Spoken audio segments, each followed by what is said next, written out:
निजी अस्पतालों में भुगतान के आधार पर अपना इलाज करवा रहे हैं और इसके अलावा शेष सभी मरीज सरकार के द्वारा L1, L2, L3 की जो व्यवस्था की गई है उसमें रहकर निःशुल्क चिकित्सा करवा रहे हैं। अभी तक संक्रमण से कुल 6,153 व्यक्तियों की मृत्यु हुई है।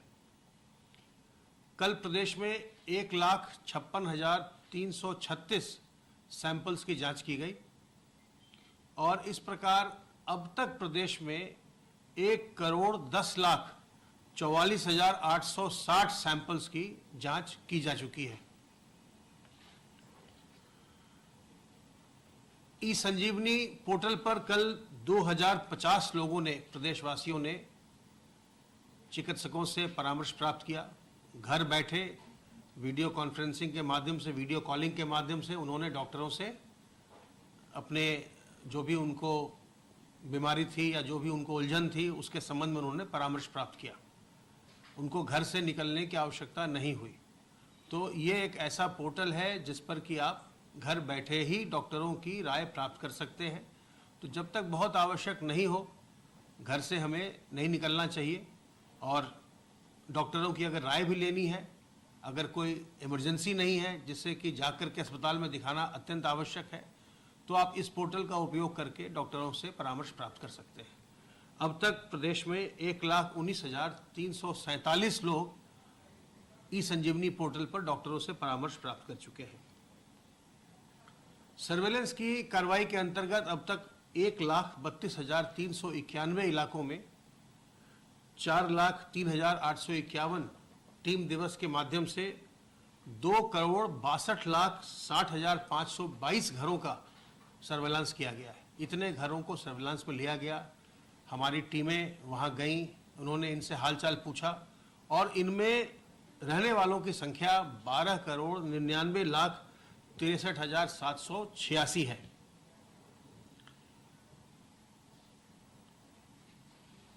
कोविड केयर के अलावा लगातार हम नॉन कोविड केयर को भी मॉनिटर करते रहते हैं और अब प्रदेश में जितने भी अस्पताल हैं, चाहे वो PHC हो या CHC हो या जिला अस्पताल हो या कंबाइंड अस्पताल हो, हर अस्पताल में OPD प्रारंभ हो चुकी है। अगर किसी को कोई ऐसी दिक्कत है कि उसे अस्पताल जाना है, पहले तो ई संजीवनी पोर्टल का उपयोग करिए और नहीं तो आप जा कर के PHC, CHC हर जगह अब OPD चल रही है, आप जा कर के डॉक्टरों की राय ले सकते हैं। और हर एक जगह पर जो भी महत्वपूर्ण कार्यालय हैं या प्रतिष्ठान हैं, हर जगह कोविड केयर सेंटर की भी स्थापना की गई है, जहां आपकी प्रारंभिक स्क्रीनिंग भी हो जाती है, जहां पल्स ऑक्सीमीटर और इंफ्रारेड थर्मोमीटर और सैनिटाइज़र वगैरह सब उपलब्ध है। लेकिन ये आप ध्यान रखें कि अभी तक इस बीमारी की कोई एक निश्चित दवा नहीं है। लक्षणों के आधार पर उपचार हो रहा है और कोई एक निश्चित दवा नहीं है जिससे कि कहा जा सके कि ये दवा खाने से आप पूर्णतः निरोग हो जाएंगे। और अभी तक इसकी कोई वैक्सीन भी नहीं है। जो वायरल डिजीज़ होती हैं उनके लिए वैक्सीन आ जाती है, तो वैक्सीन लेने के बाद शरीर में एंटीबॉडीज़ बन जाते हैं और फिर आप उस बीमारी से ग्रस्त नहीं होते। तो अभी तक कोई वैक्सीन भी नहीं है, इसलिए अभी हमें सावधानी बरतकर संक्रमण से बचे रहना ही सबसे अच्छा तरीका है। हमारे लिए सबसे अच्छा उपाय यही है कि हम अपने हाथ को बार बार हम साबुन पानी से साफ करते रहें, ताकि आपके हाथ पर कोई भी संक्रमण ना रहे, कोई भी वायरस न रहे और आपके शरीर के अंदर न जाए। अपने मुंह और नाक को ढक कर रखिए, मास्क से ढकिए, रुमाल से ढकिए, दुपट्टे से ढकिए, गमछे से ढकिए, लेकिन मुंह और नाक को ढक कर रखिए। और जिस कपड़े से आप ढक रहे हैं, रुमाल से या गमछे से, वो साफ होना चाहिए।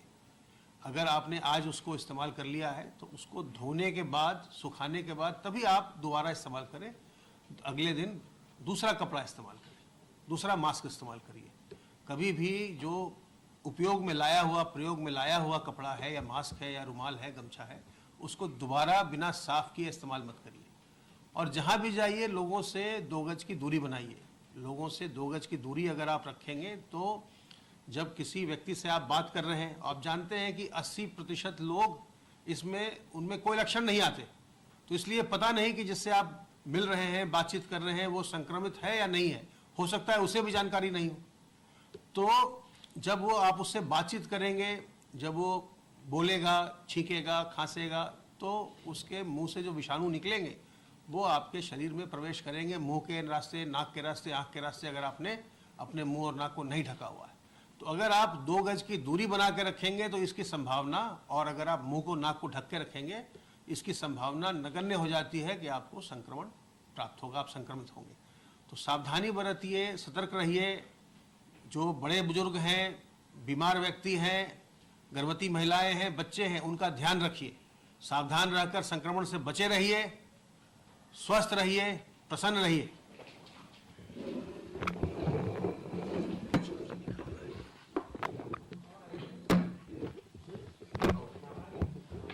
अभी हमारे साथी ने आपको बताया कि प्रदेश में कोरोना से प्रभावित मरीजों की संख्या कम हो रही है। साथ साथ ये भी हमें आम जनता को ये जानकारी देनी है कि इधर कई ऐसे मामले आ रहे हैं कि लोग बीमारी के बारे में देर से सूचना दे रहे हैं। देखिए, ये बीमारी ऐसी है जिसमें कि समय पर डॉक्टरी सहायता लेना आवश्यक है। यदि आपको अभी जैसे बताया गया इनमें से कोई सा भी लक्षण है तो आप तत्काल डॉक्टर से संपर्क करिए। आपको इन लक्षणों में वो डॉक्टर बताएंगे, लक्षणों में अगर गंभीरता है तो तुरंत टेस्ट कराइए और तुरंत अस्पताल जाइए। विशेषकर ऐसे मरीज, ऐसे लोग जिनको की अन्य बीमारियां हैं, हृदय की बीमारी है, कैंसर की बीमारी है, मधुमेह है, इस तरह की बीमारी है। क्योंकि जैसा आपको पता है हमारे यहाँ रिकवरी रेट 88% से अधिक हो गया है।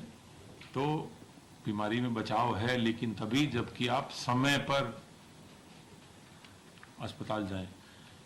प्रदेश में हॉटस्पॉट की संख्या लगातार कम होती जा रही है। इसके अलावा कंटेनमेंट के क्षेत्र भी कम होते जा रहे हैं। प्रदेश में अब 15,706 कंटेनमेंट जोन है। इसमें पूर्णतया आवाजाही की पाबंदी लगाई गई है। प्रदेश में मास्क पहनना आवश्यक है। इसके लिए पुलिस को निर्देश किए गए हैं कि वो चालान करें ताकि लोगों को मास्क पहनने की आदत डालें।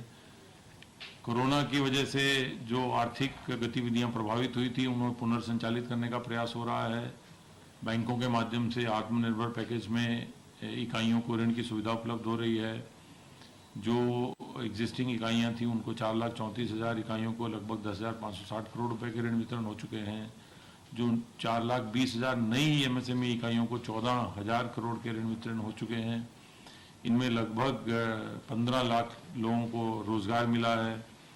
इसके अलावा उद्योगों ने लगभग 41,000 कोविड हेल्प डेस्क की स्थापना की है। प्रदेश के नागरिकों को सुविधाएं ऑनलाइन जो मिलती हैं वो समय से मिलती रहें, उसके लिए लगभग 63,162 कॉमन सर्विस सेंटर चालू किए गए हैं।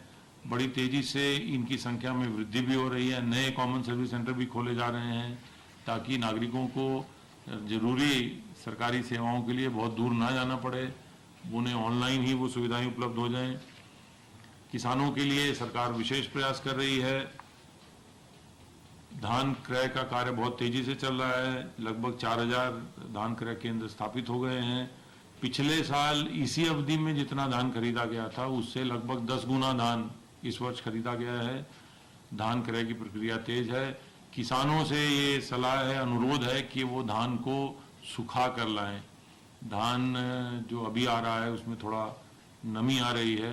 धान को समुचित सुखा के लाएं ताकि उनको क्रय एजेंसियां समय से और उचित दाम पर खरीद सकें। धन्यवाद।